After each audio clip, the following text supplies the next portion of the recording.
I want you to think about last week. How many hours did your staff spend on the phone navigating phone trees, sending faxes back and forth with insurance companies just to get a prior auth for a patient done?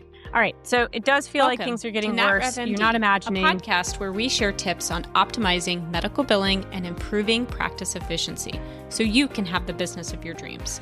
I'm your host, Dr. Heather Signorelli, founder of NatRevMD. Let's get started. A recent survey from AMA basically found that 90% or almost 90% of physicians report that prior auth delays are interfering with patient care. And it is definitely one of the biggest admin burdens in healthcare. So today, we're going to be talking about updates with prior auth. We're going to be talking about some tools that some of our practices are starting to use. So the entire system is getting an overhaul. It is necessary. And as of January of this year, the old way of doing things is on its way out, right? On its way out being the key words there. So the rules have changed, and we just want to make sure that you guys are aware of things that are going on so that you do see denial spikes and cash flow changes, that you know what is going on. So we all know prior auth's pain. One of the biggest frustrations with Medicare Advantage plans has been this waiting game of trying to get prior auths approved. So you submit a request and you wait sometimes 10, 14 days for a decision. So good news is that the new CMS rule forces those Medicare Advantage plans to make a faster decision.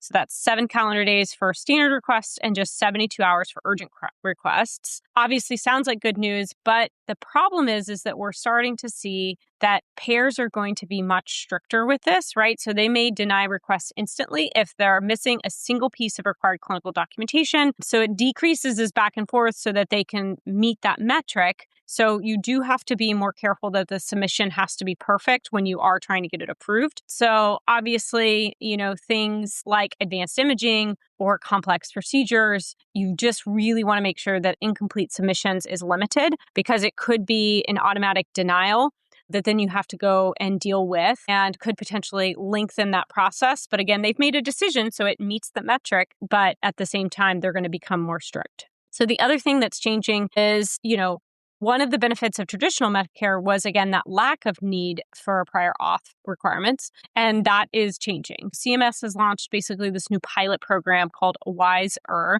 WISER model, which stands for Wasteful and Inappropriate Service Reduction. And as of January, this program now requires prior auth for 17 specific outpatient services for traditional Medicare. So this pilot is actually running in 6 states. So it's Arizona, New Jersey, Ohio, Oklahoma, Texas, and Washington. If you operate in one of these states, you now have to get pre-approval for these services. So there is a list of these procedures that is necessary. We will get the link and put it in the show notes. So fundamental shift basically in how you manage those traditional Medicare patients, and obviously is going to require making sure that your team knows when to get those and to set up a workflow for those Medicare patients. Just a quick reminder, as you guys know, we have a couple tools for you guys, and we are building more as we speak. We have right now a tool to help with patient AR called the Margin Playbook, and then eligibility training, which is a detailed playbook for you to put into place in your practice. Again, both of those show notes are in the link. All right, and so the last change, right, the third change that we're going to talk about today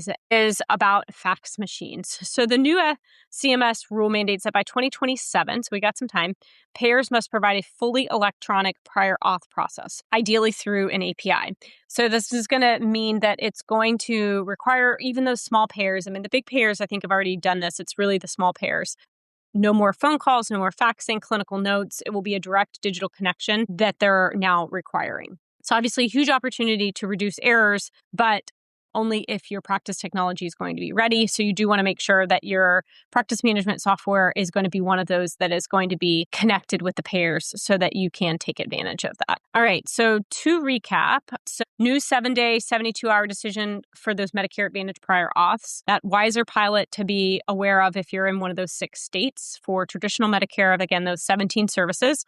And then that shift to electronic prior auth processes, again, for those payers that don't already have that today. So as you guys know, for many of our practices, they're the ones who are doing eligibility and prior auth. And so these are really important things for you to recognize and know so that you can be prepared. So now what can you do with this information? So here are a few action steps you can take now knowing this information. So the first thing is do you have a list of your procedures and payers that require prior auth? You could just start with, again, those top 5 procedures that your practice performs that typically require prior auth, who then is requiring that prior auth. And so maybe just something to do a gut check on. If you're seeing that their decisions are happening faster, okay, great. But was it automatically denied? And if it was denied, why was it denied? So that you can evaluate your process for prior auths and update that the following month to make sure that there are no clerical errors, everything's getting submitted correctly the first time. Again, you should be getting decisions faster, but those decisions may be denials if they're not done correctly. Obviously, really great if you do have a prior auth checklist based on your audit. What is that checklist your staff can follow so that they know how to submit those and make sure that those denials are avoided as much as possible. And so that checklist can be handed to your front desk staff or whoever is managing this process. I'm a big believer of actually recording the steps. So actually screen share and go through the steps. That way you have a bank of recordings that a new staff member can look and review. Or if you've got somebody who's out and somebody who doesn't do this all the time, they can review the videos and then be able to jump in and help. And then last, I do think looking at your EHR, your PM software, and then just understanding what options are you going to have in 2027 in order to do that connection with the payers for prior auths so that you can benefit from that electronic process. So just a few quick tips, and hopefully this helps.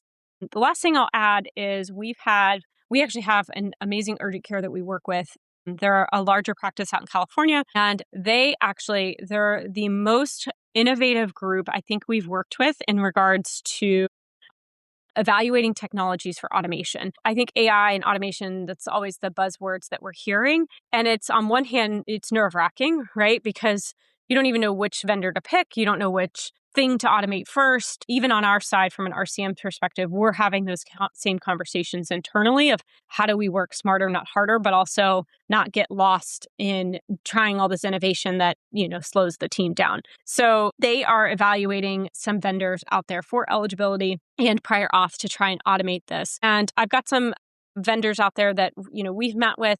I think I don't have an answer of who's the best or who you should go and check out. What I'm asking is, if this is a big part of your practice, if you have a ton of eligibility denials, if you have a ton of prior auths, and it's requiring a large workforce, then I think it's time to start evaluating vendors. Some of that is going to come along with the EMR and the PM software vendors who are trying to get into the AI automation space. Some of it's going to be third-party vendors that probably are bought up by the PM softwares over time. Either way, I think you need to identify something, because I think the way the future's going, and again, this is just my opinion, so just take it for what it is, I think it's going to be necessary that we get creative. So highly recommend searching some vendors that are out there. As always, I'm keeping a close eye on the vendors that our clients are using.